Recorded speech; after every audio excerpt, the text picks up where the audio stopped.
We are the New York Knicks. New York. For this new season we're about to enter, the Knicks taking no short, just like winter. New York, New York. New York be about the Knicks, huh? But the best thing about New York City is K-N-I-C-K-S. Everybody say go New York, go New York, go! Go New York, go New York, go! Hey everybody, welcome to the New York Knicks podcast, episode 648. Today's show is sponsored by Autographs. Download the Autograph app, use code NYKP, and you can win a lot of awesome prizes, including heavily discounted playoff tickets, signed jerseys, and more. App is fun. It aggregates all your Knicks news into one app, and the more you view, the more points you get. The more points you get, the more rewards you get. So check that out. Autograph, using code NYKP. Mark, how you doing? You know how I'm doing, Jay. You know how I'm doing. I am not doing well. Mm-hmm. A friend from college sent me a video. He was at the game last night and was like, you know what? I want to record on my phone the Knicks winning the first round. Like, I want to see the audience go crazy when it hits zero and the Knicks have won the game. He hit record, and immediately, literally 2 seconds after he hit record, Maxey hits the 4-point play, and he just turns off the. He's like, done recording. So we don't even have to talk about games 3 and 4, right? We just nobody wants to. Last time we were on the show, it was Knicks were up 2-0. We were really confident. Blah blah blah. Knicks lost 1, won 1, 3-1. Now it's 3-2. And the Knicks had an absolute epic loss last night. And the rest of the series, if you're just a basketball fan, this series has been goddamn awesome. Game 2 was an epic ending for the Knicks. Game 5 was an epic ending for Philly. It's the best first round series in years. Unfortunately, the Knicks are playing in the series. It's one of those things where if the Knicks win the series, you will not remember what happened last night. Mm-hmm. You will remember the game 2 end with craziness, and you'll be excited and blah blah blah. And if the Knicks lose, you will not remember game 2. You'll just remember game 5 and whatever comes thereafter. I was listening to the radio before, and they made a point about the Reggie Miller 8 points in 9 seconds. That was game 1 of that series, but you remember it because the Knicks lost the series. It's win or lose what you remember. Holy shit. The point differential between the two teams, Philly is a +2 after 5 games. Every game has been down to the wire. Yeah. Every game has been it's been a good game. It's been such a good series. It has. But the Knicks are up 3-2. We have 2 games to win this. I've just been a Knicks fan too long to be confident. Yes. I mean, I picked Knicks in 6 to start. They're on track for Knicks in 6. So I don't think I'm as down as you are. Losing Bojan for the rest of the playoffs, he's getting surgery on his ankle and his wrist, is bad. The Knicks are down to basically 7 players in the rotation. I think they should be playing Precious, which they only brought him out for 1 game, and he was really good. But it seems like they're going with 7 players now. Yeah. How many players, if the Knicks have 4 more injuries, is there any chance, would Tibbs go hey, Charlie Brown, you're going to play tonight? Or just go we're going with 4 guys. You're just going with 4 guys? Yeah. You have there's Charlie, there's I think Jacob Toppin's over there. Nope, they're not going on the court. I'd rather go 4 and 5. I mean, Burke seems like the break in case of emergency player. I don't think he'd probably forfeit before he played all those other players. I thought Burks was going to play. Burks also has an injured shoulder. He can play, but I guess the combination of the injured shoulder and how unbelievably bad. Tibbs has no faith in him right now whatsoever. Yeah. Tibbs what? Let's just go. I mean, also, as I've heard pointed out elsewhere, people are the Knicks only have playing 7 guys. This is ridiculous. Unlike Philly, which is also just playing 7 guys. Right. I mean, Paul Reed got in the game for a minute or a couple minutes last night. They're really just playing 7 guys as well. I think Paul Reed's out of the rotation. Yeah. It seemed yesterday they were we're going to give you one more chance, and it didn't work. And both teams at one point were yeah, we're just going to play 4 guards and a forward. And Embiid came off the court. Paul Reed starts to get up. The coach is not so fast. Sit back down. Yeah. It was He's been bad. I mean, he's been really bad. I'm going to miss the Paul Reed minutes. That was kind of like the Knicks' sixth man. One of our questions, I just want to give a, we have some questions. One of the questions I thought was just a good question. Frank writes on Facebook, how much sleep did you guys get after game 5? It's been tough to sleep after any of these games. I'm either so pumped that they won or so pissed that they lost the way they did. There hasn't been much sleeping after any of these games. And having was the the next one that game at 9 p.m. is just pissing me off. Yeah, the next game's at 9 p.m., which sucks. I am actually going to the West Coast for that game, and so it'll work out well for timing for me, but not for Jay. But I don't know. Last night was the real first game that really screwed my sleep. The whole night I was thinking about the game. I felt like shit this morning, and I was like, I cannot believe the Knicks series is like infecting me this much. Yeah, for some reason I wasn't as distraught. Really? Yeah. Well, let me tell you why. First of all, yes, they had a 6-point lead with 28 seconds left, and they blew it. They blew it with a couple missed free throws, some dumb foul, questionable if Mitch should even have been in the game at the time. I hate that. I hate that foul because it's like, I don't know. Mitch kind of fouled him, and Maxey just jumped into him. I thought we got rid of that thing where you could jump into players. They got rid of that for about 6 weeks, and now everybody's doing it again. I mean, the Knicks got some calls earlier in the game doing that, and Maxey got it at the end. I don't like any of them. I don't care if Brunson was getting those calls. I don't like. If you jump at a 45-degree angle, you should not be getting a foul call. I just don't like it. Right. I just like I know that's a foul in NBA, whatever. I'm not arguing it wasn't like the NBA foul, but it shouldn't be like you're jumping into a player. This is like deciding the game, and the refs was like, yeah, sure. Just jumping into the player, that's a foul. Sure. He was near you. He had his hands up. He wasn't even trying to like foul you. Maybe he's slightly too close to you. I don't know. That's what you get for being within 5 feet of an offensive player. Right. Someone was pointing out like also so Tibbs, I guess his normal strategy is if you're up by 3, we don't foul at the end of the games. We try to play defense and have it work out, which is not what the NBA, like 29 other teams do it differently. Yeah. Last night, supposedly, and they showed Tibbs on the sideline. He was calling for a foul. Yeah. McBride did not know that, or just it was a miscommunication and wasn't going for the foul. I don't even know if McBride was going for the foul, if he could have got. Maxey was so fast in that play and launched a shot so fast out of fear of foul that I don't know if they could have even got the foul on him. I think the only way they could have is if they fouled him as soon as he crossed half court. Which is what you kind of had to do. Yeah, the second he went around the screen, it was over. There was no time. I agree with that. But so, yeah, they missed the free throws. They had a wait, just one before you get to that. First of all, I thought his Maxey shot was an amazingly clutch. I couldn't believe he shot it so early. But I also think about that as like the Knicks play how they play all season. So they hustle just like they do all season. They play every game really hard like they do all season. But also all season they weren't fouling. So of course they don't foul that play. So I feel like that's one of the things where like you're not gonna like there's gonna be a miscommunication because you haven't been playing that way the entire season. I guess, yeah. I feel like when a guy is going supernova all series, you kind of have to change strategy. Right, but you didn't have a timeout to like tell there was no time to discuss that. Right. And also like we don't like McBride's like we don't foul on that. That's been our mantra the whole time. So or not I don't know if it's a mantra, but like I can understand the miscommunication. I don't blame McBride for that because Anyway, you had those two things. Then you had Maxey hit another crazy 3. I mean, both of those shots were ridiculous. You had in overtime, again, the Knicks blew it. They were up 5, but you had what Cobra said, the Brunson pass to iHeart was just a complete miscommunication.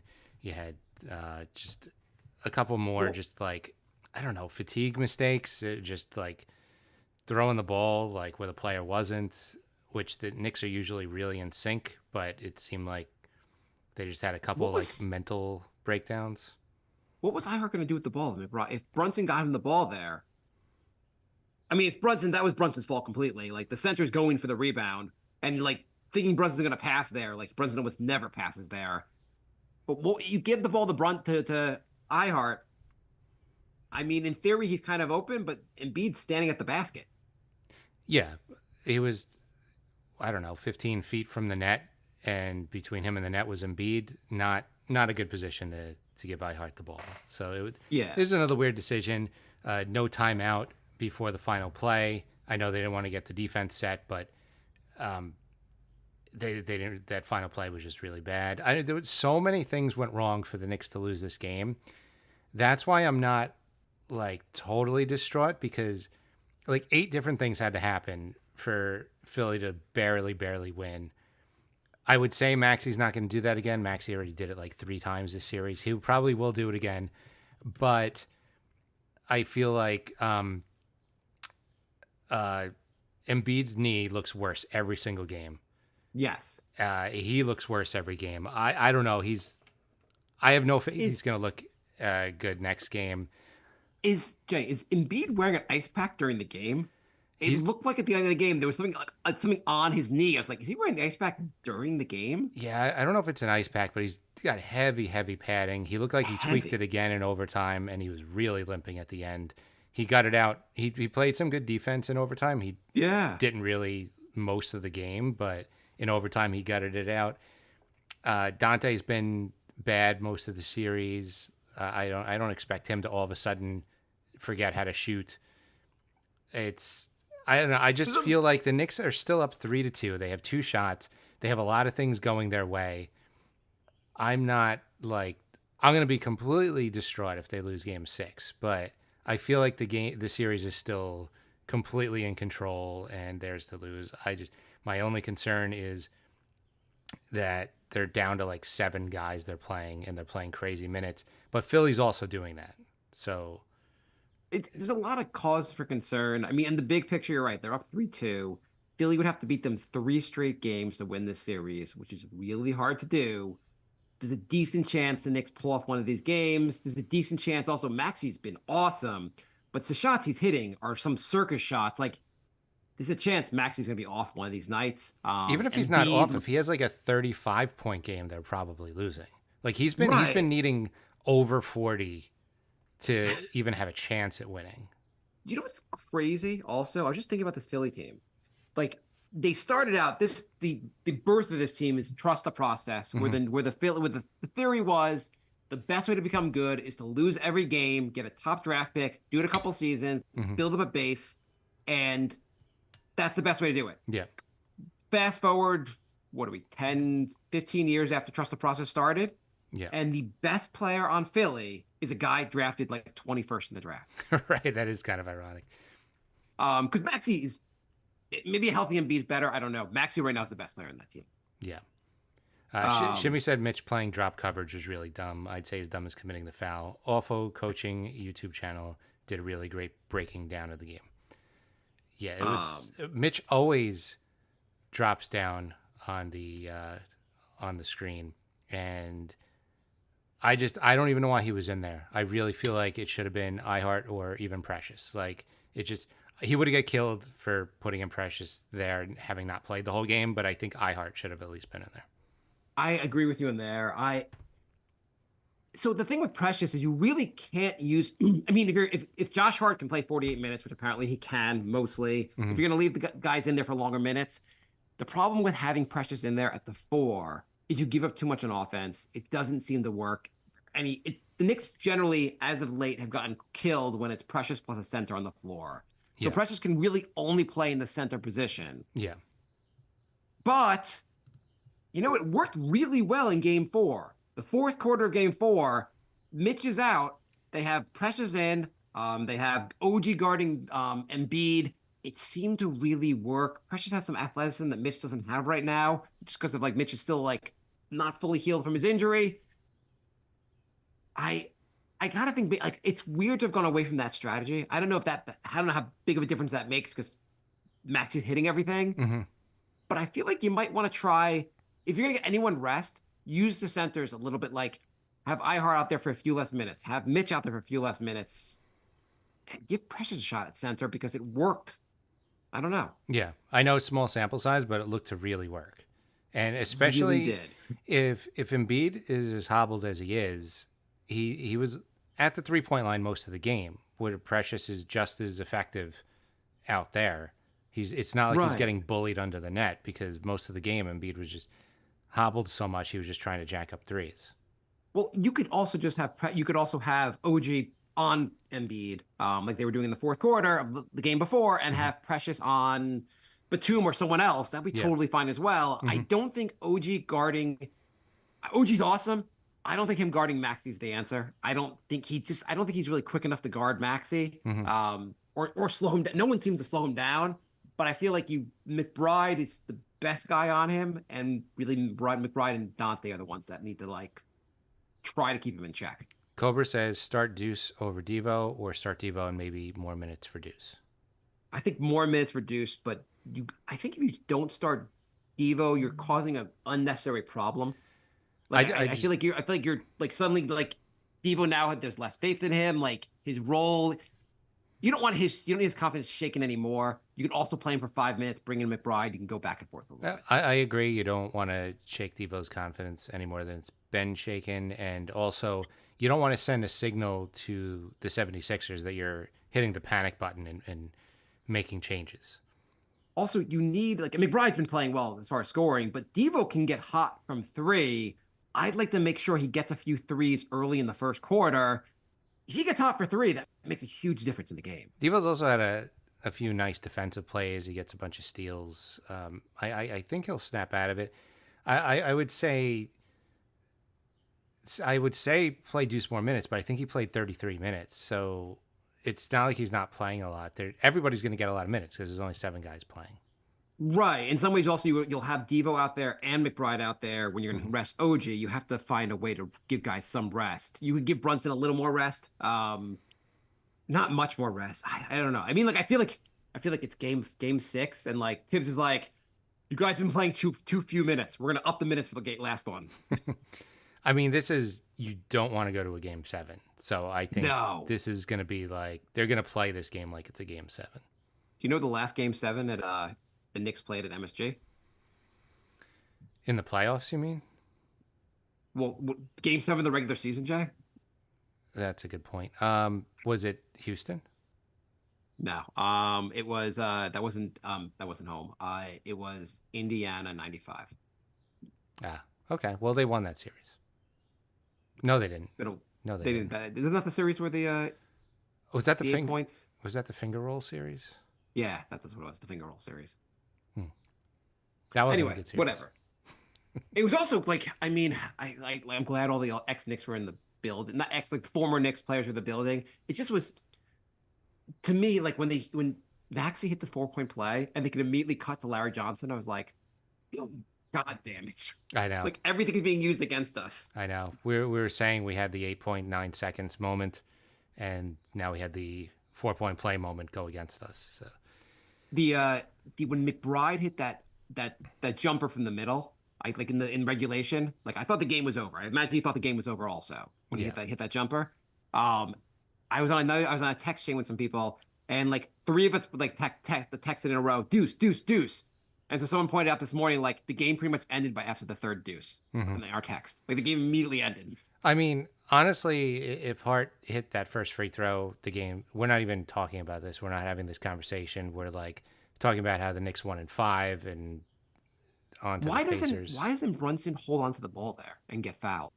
They passed the ball to try to burn more clock. But I was like, you really, I mean, Josh Hart is good, but like I'm going to trust Brunson at the line. And he missed some free throws last night. I mean, also. Brunson missed 2 free throws like a minute before that, so maybe he didn't want the ball. I mean, if Brunson hits either one of those, the game is over. They were passing the ball around to try to like burn more clock, and I was like, Brunson, just hold the ball and go to the line. Yeah, but he missed 2 in a row before that, so no, you're right. I get the strategy.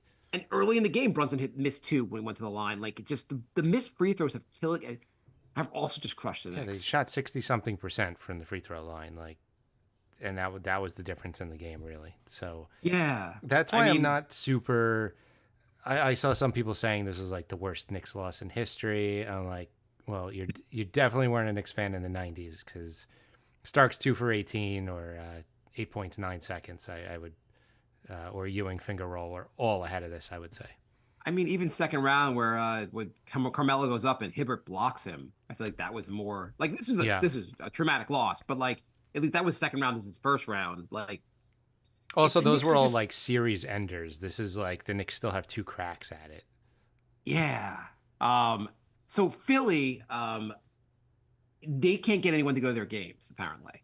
Right. You know how upset the players are. They're like, it's unfair. It kind of sucks that like we don't have any fans in our own building. Hmm. I think 50% of the fans are Knick fans. Hmm. Did you hear that the ownership, you might have heard this already. This is actually the But story I was going to tell you. So go the for it. ownership, Josh Harris, David Blitzer, and David Alderman, along with Fanatic CEO Michael Rubin, are teaming up to purchase and distribute more than 2,000 tickets to the Sixers game on Game 6.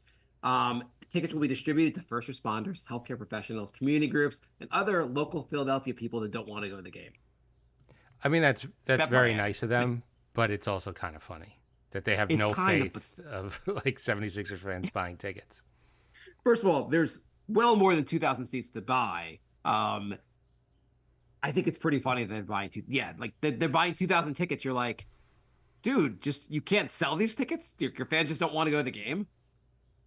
I They're mean, also I think they're also offering a discount. The Game Time app is offering $20 off if you buy a 76er ticket for tomorrow night. I think Tommy Beer said James Dolan should buy 3,000 tickets and give it to Knicks fans. It really like he should just take buses out from that would be really funny if he just like, okay, we'll bring some first responders also, some nurses, whatever. Yeah, Fill bring your them all. arena. Bring them all. Line up. However Oh many my show up, I'll God. buy them. I was my tweet last night would have been funnier if the Knicks actually won the game, but I commented that with all the Knicks fans cheering, it must feel like a home game for the Sixers. I thought that was very funny. So yeah, last night's game was rough. I guess so. Some of the bigger issues here. Well, one of the bigger issues is that the offense seems to be Brunson and no one else. Mhm. And I get there are injuries, but since we had this, and obviously if Randall was here, that would be very helpful. I still say if Randall was here, the Knicks would have won 4-0. Yeah, I mean, quite possible. Quite possible. There's like no doubt in my mind. Like the offense is just so one-dimensional without Randall. Not only would Randall put up a bunch of points, just his gravity makes Brunson's job so much easier. Brunson would probably be having a better series. Some people were saying, like Stephen A. went on Worst Take, and he was saying that Worst take. the Knicks should go after Booker, or the Knicks should get LeBron, and it's like, I think just bringing back this whole roster and seeing what they look like healthy, I really think they have a chance. I don't think they need to make a panic move. If they say they lose the next 2, I still think they should run the whole team back. Yeah, so like there's some talk about what the Knicks should do in the offseason, which really annoys me because wait till the goddamn offseason. We're still playing now. It's so You wanna annoying. The talk about- offseason is so long. We have months and months and months, and we're sick of all the talk by like July, and you're going to start in April? Yeah, July 15th, once all half the moves are made, most of the moves are made, we're done. And yeah, it's too early to like talk about this stuff. Just like, yeah, I get Booker's done playing for the season for this season, but who cares? I don't care about Booker. I don't care about LeBron. I don't care who else the Knicks get. I care about Randall. He's going to be a great addition next year. But other than that, let's just talk about the team that's playing. You're not like Bogey's out for the season. What will Bogey come back? Will the Knicks pick up his option? Who cares? Let's talk about it when the season's over. Yeah. But I do think you're right. Like the Sixers can throw Batum, they can throw Oubre, they can throw guys on Brunson. What would they do if they had Randall? Like you gonna throw Batum on Randall or Tobias Harris on Randall? He eat them alive. It Which would be he a much did, different yeah. series because you'd have to focus on like you'd be like shit. Randall's a matchup problem, and now Brunson's also a matchup problem because you have to guard both of them. You think hobbled Embiid isn't going to get banged around a little by Randall going full speed to the rim? Like, I think the whole series is different. So Yeah, it's frustrating, but it's frustrating. But I think the Philly was missing Melton for half a game, so it's almost even. they're also missing Robert Covington. So if we want to fully do I the forgot injury he- report. I forgot he was on the team still. It's also I get Embiid is definitely banged up. I'm kind of tired of all the here are the ailments Embiid has. He has that palsy whatever thing. He has leg injury, this injury, he had a migraine, he had a sinus infection, like just everything they could think of. We just want to let you know he's questionable. He's got to hang now. We just want to update you. An hour from now, we'll have some another ailment for him. I feel like it's all PR. Like, yeah, he's hobbled, but he's playing. There's if you're playing, nobody gave Randall any leeway last season when he was playing on his bum ankle. Like, we're not going to give Embiid a pass. If the guy's going to play, why are you even putting this crap out there? It's like It's all PR. It's the extreme. It also feels like they're like, I swear tomorrow's report's going to be Embiid's questionable tonight. He's paralyzed and dead, and he's been chopped into a million pieces. Probably will go tonight though. It's all games. It's all games. Like he's gonna play. Stop putting him on the injury report. Stop being a bitch city. I gotta say he has a really good PR team though, because like they released the palsy story right after his super dirty game where he was trying to injure everybody, and then the next day the videos were getting pulled from YouTube. Like I've never seen an NBA clip ever get pulled, and the Embiid dirty clips were getting pulled left and right. Yeah, so someone put together a compilation of Embiid's being playing dirty, and that was pulled from X or Twitter by I guess his legal team. But Embiid said, "You know what? I understand all the videos are being pulled, but part of the reason I'm pulling them is I'm going to make a new reel tonight." Yeah. As at the end of the game, he slaps Brunson in the face. What are you doing? That was game 5. Game 4, he stepped on Hart's leg and he gave an elbow to Brunson. And game 5 was when he slapped Brunson in the face. No, last night, last night's game. He slapped him on the head with like a minute to go in the game for like a flagrant foul. Like you almost blew the game because you couldn't see his head. Well, he's lucky they didn't call any of those other fouls a flagrant, because if you get called for 3 flagrants in the playoffs, you get suspended for a game. So if he does a flagrant in game 6 and Philly wins, he will not be playing in game 7. Oh. I guess it's gonna be really annoying when they change that rule after game 6. He's just gonna straight up punch Brunson in the face, and they're gonna be marginal contact. The NBA, by the way, is just dying for this game 7. Yeah. They're like, wait, Saturday night ratings, game 7 in Madison Square Garden. Yeah, Philly, call your own fouls. I mean, I'm just Wait waiting to see who the refs are. It's gonna be either Ed Malloy or Scott Foster. It just has to be. They're gonna bring what's his name? The who's the one that bet on the games? The one they caught, Donahue. Yeah. He's gonna actually, they're like, he's coming back for this game. Yeah, he's learned his lesson. He's gonna come down the tunnel like WWE in a hood. He's gonna dress like the Undertaker for the game. Right, exactly. Oh my god. So let's do some questions. Okay. Well, actually, before I do questions, I'm still concerned about where do they get offense from?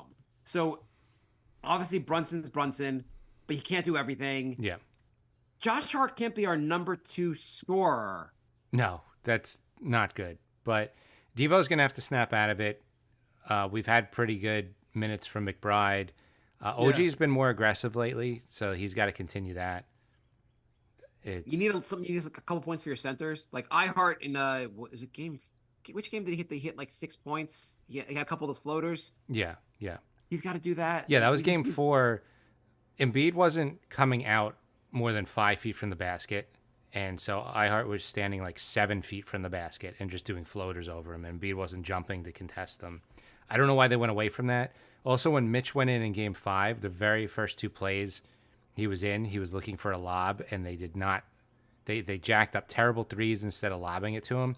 If Embiid is this jacked up, why aren't you doing lobs and attacking the basket the entire time? Have the Knicks had a good 3-point shooting game? I don't think they have. Not collectively, no. You had individual. You had like right, I think, one McBride game, one Brunson game, but like collectively they've been pretty bad, which they haven't been all series. I mean, they put together like one normal game that we've seen for the last couple of months. This series should be over tomorrow. Right. I'm just saying, like, the Knicks really have. The Knicks are generally a pretty good 3-point shooting team, Mm-hmm. and that's really what's missing here. Because there haven't been like a game one. Let me just take a quick look. So I game one, the really Knicks. think fatigue is becoming a factor in these because there's just a lot of threes that are hitting the front of the rim. You know, with game one, the Knicks shot 45% from three. Okay, maybe I'm just wrong. It just feels like the Knicks aren't hitting threes, but maybe I'm wrong. Maybe it's just the last couple games. Yeah, I don't know. It feels like the last. What was it, game?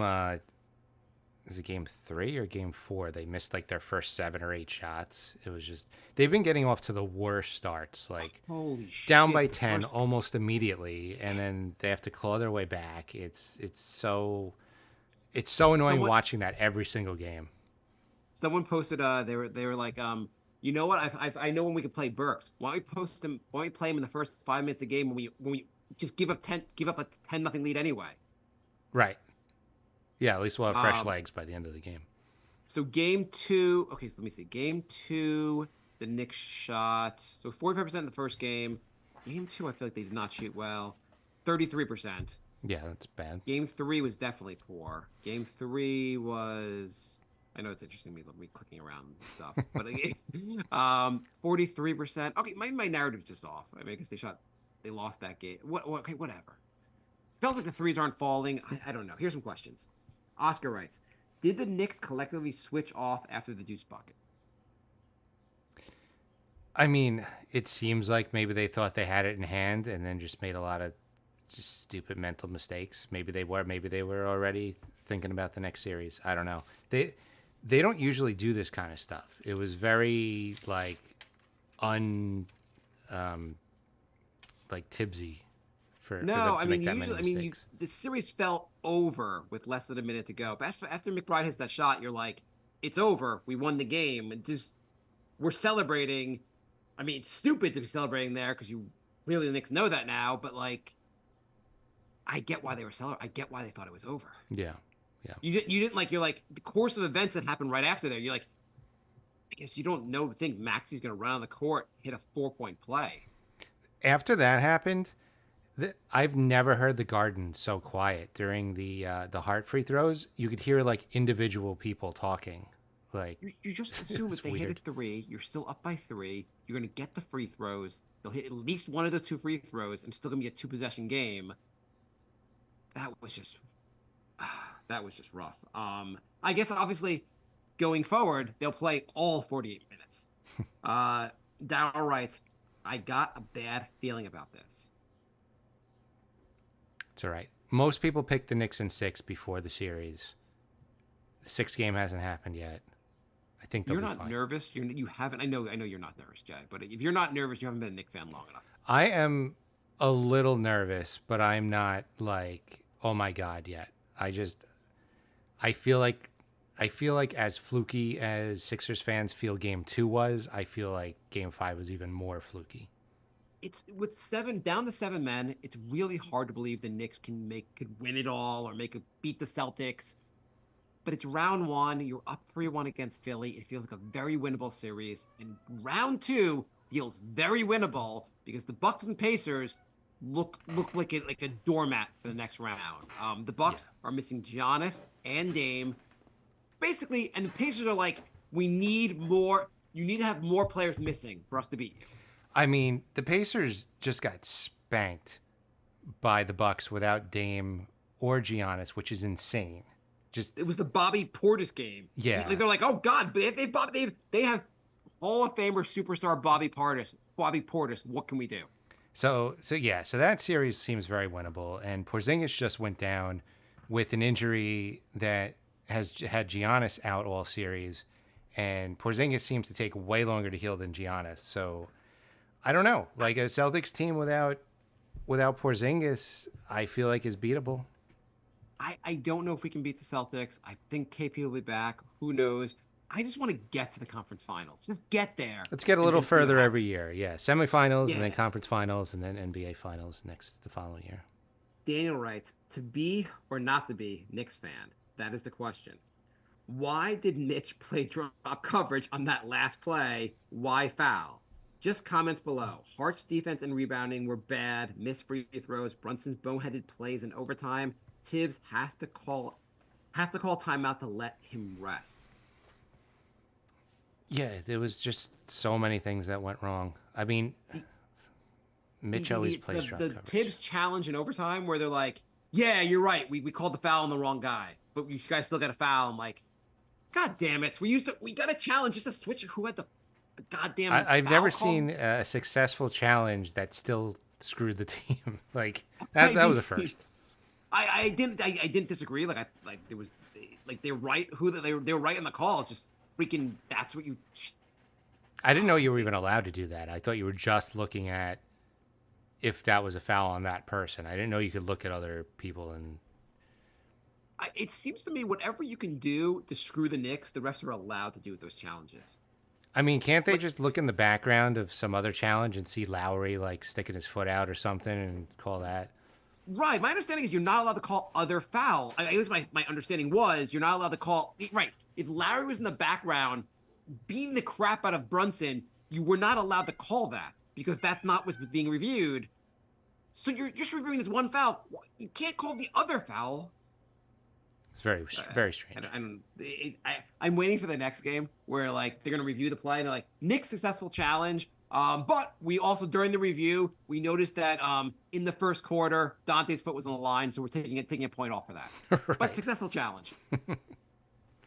Mike writes on Twitter or X. How confident are we in the team's attitude? Can name a lot of past teams that would lay down and quit after a loss like this. Do these guys for sure have the mentality to stay in it and play their asses off like nothing happened on Thursday? I think they could. I mean, the Knicks won that series after Miller scored 8 points in 9 seconds or whatever it was. They lost that series. I thought they won that. No, they won that series. They lost that game. They won that series. I thought they lost that series. No. They, okay, go on. Anyway, so they won that. I'm almost positive they won that series. I'm looking it up while you're talking. Yeah. I just feel like this team has too much fight in them to just be like, oh, I guess since we lost game 5, we're going to lose game 6 and 7. Like, I think they're mentally tougher than that. I think all the adversity they've gotten through the entire season, I think has made them mentally tough enough to withstand that. Yusef says, hey guys, absolutely love the show and have been listening since way before the high times of begging for Alexei Shved to stay with the Knicks. Can we just appreciate where we are right now? 3-2 up in the series with the young and able squad and competent management for the first time in forever. Keep up the fantastic work, guys, and let's go Knicks. Thank you, Yusef. He's right. You're right, Jay. That is the Patrick Ewing finger roll series. They lost game 7. That was the 95. That's the game 7 they lost in the Garden in 1995. So they had 8 points in 9 seconds and the finger roll in the same series? Yeah, sometimes it's hard to remember all this stuff. How did they not just fold as a franchise 2 games like that? Right, because the point was that's the reason you remember the 8 points in 9 seconds. You really only remember that because the Knicks lost that series. If the Knicks win that series, it's just a footnote on a one. Like you don't remember what the other team does when you beat them. For some reason, I thought the finger roll was a different series. So they had both of those in the same series. That is brutal. That was a rough series. That was a great series. Most of the games were really close, blah, blah, blah. It's 95. It's so long ago. It doesn't. The only reason it matters is if the Knicks win this goddamn series, they can play the Pacers next and make up for that one, make up for Roy Hibbert in 2013. And just beat the crap out of the Pacers. This is why I guess I'm not in panic mode.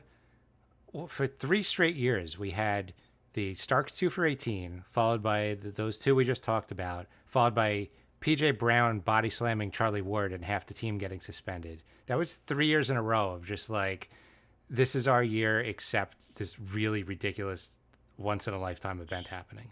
So I can accept this team coming back and being really good next year and like getting over this. But the Knicks had that crazy end of game 2. The Pacers struck back immediately and had a 50-point game. They basically didn't let losing game 2 phase them. Mm-hmm. And I have so much more confidence in the Knicks' ability to resilience than the Sixers' resilience. So I just don't think like Hart, Brunson, all of them, they'll be like, we lost. Let's get this job done on game 6. And Brunson Brunson has seems pointed Brunson pointed out on his podcast that he always plays better on the road. He's like, it's not just like with the Knicks. My whole life, even in high school, I always had my best games on the road. Yeah, I feel like Brunson's the type of guy who's really going to be thinking about that turnover, and he's just going to take that as a challenge to play even better. Yeah, he said that his turnover at the end of like game 6 against Miami, he thought about that all season. That still haunted him. Like those kind of plays really haunt him. Yeah. Did you listen to the roommates podcast with Clyde? They did like a 2-parter. It was recorded before the playoffs started. No, I haven't listened to it yet. It's really good. It's a fun interview. But one thing I wanted to mention from it. So Josh Hart, and not the whatever. I'm reading another podcast. I'm just mentioning something from the show that. So Hart actually had previously had a podcast when he was on the Lakers. I don't know if did you know that? No, I didn't. So Brunson was not on it, but the other two, Hart and the other co-hosts were doing it then. Mm-hmm. And so I guess Josh Hart hates analytics, and they recorded an episode, and during the episode he was like, "I hate analytics. It's trash. I hate when people like the analytics stuff is garbage. I hate it." So they recorded that episode and they released it a week later. In between when they record it and when they release it, I'm getting these facts right.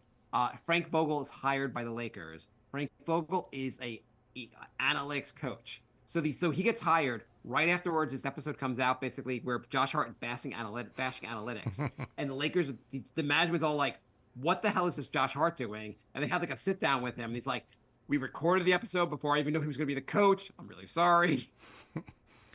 And they're like, "Yeah, we're trading this guy." Yeah. I just thought it was very funny. Michael writes, "What happened to Dante's shot? Is it a matchup problem? Good defense, not enough shot opportunities?" Philly is playing good defense on him. And also it helps when he's supposed to be the number 2 guy. Like it's easier to focus on him. But I mean, Batum's been doing a good job. Lowry's been doing a good job. Like Philly's a very good defensive team too. They're an excellent defensive team, no question. I think the Knicks need to go out of their way to get Dante some shots early in the first quarter. Just like get him going. If anything, like Brunson should really try in the first quarter to get everyone else going. Get the ball, like he can get going later. Get the ball to other guys. Get them shots early. I remember reading this piece by Billups, Chauncey Billups, who was talking about like his goal always was like in the first quarter of the game, get everyone else going before you get your own points. Yeah, I mean that makes, especially when you have guys that are not usually the focal point of the offense. If you get them involved early, it just makes everybody else's life easier. Yeah, I'd love to see a big OG game also. Mm-hmm. His dribbling is not amazing. He can shoot. I like his pull-ups. It's funny also, I was watching it like OG, I'm like, well, if OG's not going to play well, like if he's not going to score, we'll still pay him $40 million this offseason because we just kind of have to. Yeah, I just think they should be looking for Ihart and Mitch more. Yeah. Precious, when he's out there, no. So the adjustments I would make, more McBride, get the guys, get everyone going a little earlier. What you said, get the centers more involved. Try Precious out some more. I mean, there's only so many things. There's only so many adjustments you can make with 7 guys out there. I would just be attacking the rim with the big guys constantly. I mean, as banged up as Embiid is, yeah, when he's out, it's so much worse. No matter how bad Embiid's playing, when he's not playing, Philly's like toast. Get him in foul trouble. It's a really good point. If you give the ball to Ihart early and tell him go to the basket, and if he can get Embiid a couple fouls early, that could make a big difference. Yeah, don't worry about getting blocked. You're gonna get blocked a couple times. Just be aggressive. Get 2 fouls on him, and your job's done. I don't care if you go for 5. Right. I mean, even like let's have Mitch. Hey, drive to the basket. You do that twice a season. Do it a third time now. Right. Exactly. Yeah. So anyway, we are nyknickspodcast@gmail.com if you want to email us, nyknickspodcast on Facebook, Instagram, Patreon, and Twitter. And we have a Discord. The link is on our Twitter and our Facebook. So if you want to chat during the games, you can join our Discord. And Cobra says Ian Begley just posted yesterday's 2-minute report. Maxey traveled late in the fourth quarter. Yes, he slid his pivot foot. It was a travel. Philly fans will say that the refs are still against them, even though they missed that. But 2-minute reports only count if they screw the Knicks. If it's against Philly, we don't make a big deal about it. still don't really understand the 2-minute report. No clue what. Yeah, as Tim said, what about the other 46 minutes? And this is stupid. Yeah. It just gets if people mad. If there was a foul in the last 2 minutes, if it's not called during those last 2 minutes, who gives a shit? Right. It just gets people mad again. Like we saw it yesterday. We saw it was a travel. It was annoying. I don't need to get mad again today. Yeah, I don't. Whatever. Nick's got to slow It's just so you can be down. like, I knew it. My tweet was correct. I'm taking this to the Supreme Court. The Knicks just gotta. Maxey, just as you said, just slow Maxey got 46. Hold him to 30, and you probably win the game. 35 even. Yeah, I mean, not like obviously last night. I mean, just like tomorrow night, just Maxey's not quite as effective, and also like I don't know. Like, I mean, it's hard to go like 7 for 12 from 3 every night, even if you're being left open. So, and the Knicks aren't leaving him open. He's hitting great shots. I mean, Maxey's been awesome. Yeah, he's been awesome. Kyle Lowry, still can't stand. I have to say, Kyle Lowry might commit a foul on every play, on defense at least. When he tweaked OG's elbow, holy shit! I was like, this series is over, and also Lowry needs to just get kicked out of the league. Right. You made a joke about like you see Lowry in the background, but like he really is like every play he's holding someone's hand, he's pulling some guy. He's so like, dirty. He's so like many... stealthy dirty. Like Embiid is like blatant in your face dirty. Lowry's like sneaky dirty, where if you're not watching behind a screen, you don't see him like tugging on jerseys or like sticking his leg out. Like it's not as obvious, but when you pay attention to him, he's like really dirty. Wait, isn't it funny? Like the beginning of the season, we were like there were some Knicks fans like, should the Knicks try to get Embiid? Now, if we ask that question, Knicks fans gonna be like, I hate that man. I want him nowhere. I want him barred. Like, I want him nowhere near the Knicks outside of when we're playing them. I mean, his attitude in general. Can you see him ever playing for Tibbs or dealing with the Garden or like, I don't know. He just doesn't have the right attitude. I wouldn't want him anywhere near the Knicks. No, he does not seem like to me. He's not a championship player. Well, and in reality. yes, in reality, and objectively, he's not a championship player. Philly probably should consider trading him. Knicks don't want him, but after the season's over for Philly, they should probably trade Embiid and move on. Like build around Maxey. Maxey's awesome. Or Philly should trade for Durant because Durant's super teams have been doing really good lately. Well, Durant's going to want to trade again, so they'll be. Durant's definitely not going to be on the Suns next year. So that's a given. It's so funny. There is no way he's on the Suns next year because he's the guy. Like, if anything, you're the Suns. You keep Booker, you trade him. You trade the 36-year-old Durant. Is it possible to be part of like the 3 worst super teams ever? Because he's already on 2 of them. So we were talking before the show, just talking about some of these other series briefly. The other series aren't that great. Mavs Clippers is pretty good. That's tied 2-2. Mm-hmm. They're going for game 5 tonight. But Kawhi, apparently, if you play Kawhi, you lose. If Kawhi sits, the Clippers win. Yeah, and Kawhi's out now for game 5. He looked way too banged up to even be playing. He did that weird thing where he got a dunk, and then he didn't want to let go of the rim. Did you see that? I didn't see that, no. Yeah, it looked like he was like scared to like land, and he hung on the rim for, I don't know, 10 seconds, and they didn't call a tech, which, if a Nick hangs on the rim for like 2 seconds, he's getting called. But yeah, he was just looking down and just hanging on the rim for what seemed like forever, and they didn't call anything. The Celtics are playing the Heat tonight. By the time you listen to this, they'll probably have eliminated the Heat. But if Porzingis is not playing, he'd have a puncher's chance, but they're probably going to lose. And Bam probably will injure another member of the Celtics. Lakers lost in 5, so they at least won a game. LeBron not on the Lakers next year. What do you think? Is he staying? I think it depends. Whoever wants to burn a draft pick and draft his son, he'll probably go there.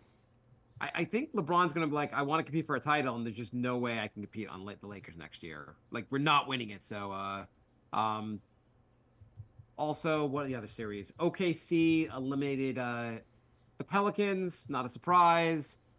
Anything else interesting, Jay? Oh, and in Indiana, we talked about against the Bucks. They can't seem to beat the corpse of the Bucks. Anything else? Am I missing any series? I know I'm missing one at least. Well, the Cavs Magic series hasn't been on TV. I don't know why NBA TV is a thing. I don't know why they get one series every year. I don't know why, like... There was one of the games I think was on TV. I was watching one of the games. Yeah, you're right, game most of one. them have not been on. Games 3 through 5 have not. It's really weird. Either way, I guess apparently on Orlando they have one only Paolo can score, and apparently on Cleveland it's mostly just Donovan. Yeah, not the most interesting. I mean, the Knicks one is clearly the best series. I'm not just saying that because it's the Knicks. Like, every game has been close. Chum says Durant for Randall. I say absolutely not. 36-year-old Durant. No, thank you. I don't even want to do off-season questions right now. So I think we've kind of covered everything. I am super nervous for Game 6. Yusuf says Anthony Edwards has been solid for Minnesota. He's been awesome. He's been awesome. That's going to be a series. Minnesota-Denver, that's going to be a series. That looks like an awesome series. I think Minnesota's got a very decent chance of being Denver. That should be an epic series. Yeah. And Cobra says NBA TV sucks. I just don't get the point of having like an NBA channel and getting one playoff series for the entire playoffs every year. It's weird. I don't want them to get more because I don't want to get NBA TV. I just like somebody's paying for this NBA TV just so they can watch like a Pacers or a Magic series because that seems to be the only two teams, or the Hawks. Those are the only 3 teams that show up on NBA TV. Yeah, I don't know. I assume if you're in the home market, you get it on another channel, not just like I don't think you have to get NBA TV to watch your own playoff game. Watch be blacked out locally. I really appreciate that all the Knicks games generally have been on MSG. Yeah, Simulcast on MSG. So like, I'd much rather hear like Clyde than hear the shitty broadcasters in the other networks. With that stupid no flex zone Wingstop commercial that plays on every single commercial break. That's Is Wingstop like the most popular like fast food place in America now? I don't know, but they're definitely playing that on every commercial break for every single game, and it's driving me up the wall. I'm gonna just start muting the TV during the commercials. You have a lot of those commercials. I can't handle no flex zone anymore. Okay, so anyway, Jay's not nervous. I'm nervous. If we get to Game 7, you'll have to. I'll be watching it at the corner. I'll be standing outside on the top of a building, watching it, ready to jump. Look, if the Knicks lose Game 6, I'm right there with you. I'm feeling pretty good about Game 6. I can't even fathom the Knicks losing this series. This will be such an it'll be such an awful way to go if they lose the series. Agreed, but they won't. Knicks in 6. They won't. Knicks in 6. Brunson is too good to let this happen. The Knicks are too good. Philly's going down. I'm so nervous. End the show, Jay. Thanks for listening, everybody. We will be back talking about the Knicks Pacers series next episode. Knicks in 6.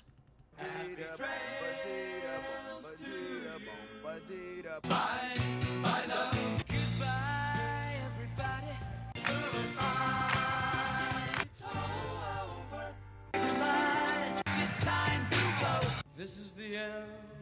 Say goodbye. You cannot go away. I'm gonna leave you. It's the end. Goodbye. Goodbye. Just leave me alone. Feels so good to say goodbye. I'm sick and tired and I'm saying goodbye.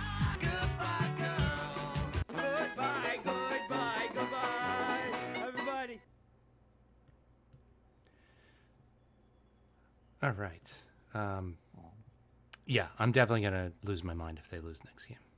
Oh my god. I will. I am like, this is killing me now. Thank you everybody for joining in the room. We will be back next week. You're not going on vacation next week? I'm going on vacation tomorrow through Sunday. Okay, so we can but record next then week. I don't have another vacation lined up until I think till July. All the way 2 months from now? Yes, Okay. we are going.